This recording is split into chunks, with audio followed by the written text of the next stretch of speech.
We're back to show you more about C programming basics. Right now we're gonna learn how to program, but with the basic conditions like for, while, or if. Okay, so let's get started. We're gonna begin with for.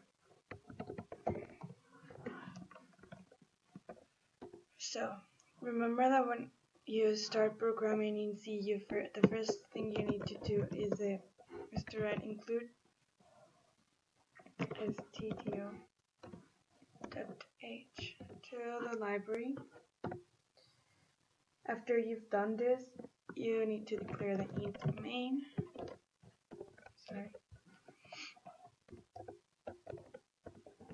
Okay, perfect.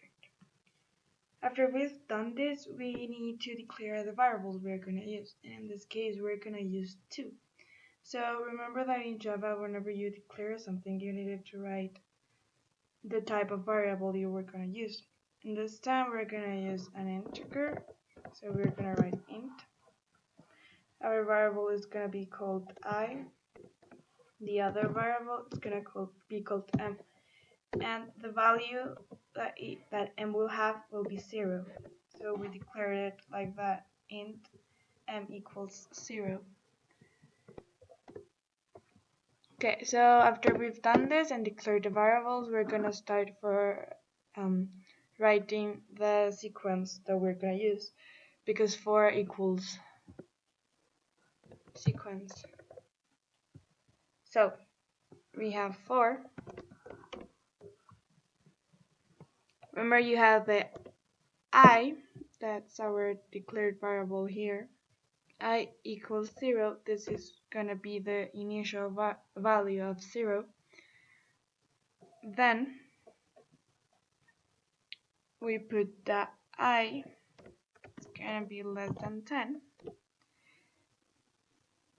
This is the control variable that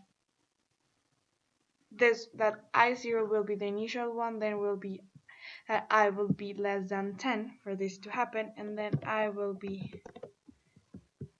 added every time it executes by 1. Then we have that well, if this condition is met, m is going to be equal to m plus 1. Okay. So this will be the same as what I will be when the for is ended. And finally, we want to print. Remember that to print something in C is printf, value of I is.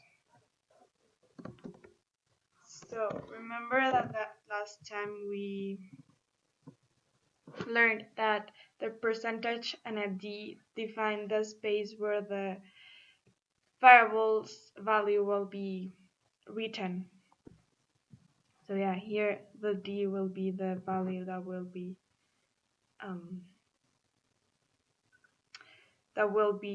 like where the value will be placed, and the slash n.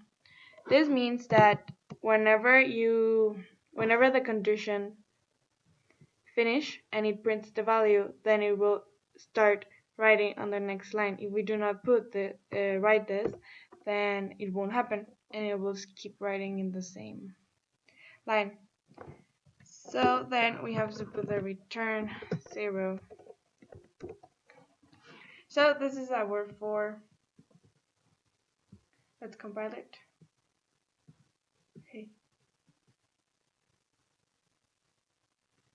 And here is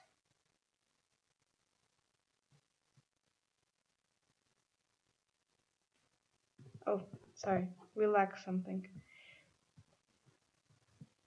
Here it printed numbers the way you want the computer wanted to. But this was because we didn't declare that the variable we wanted to print is m. So if we do write that sum, then it will print the numbers we asked for. If we do not, then it prints this.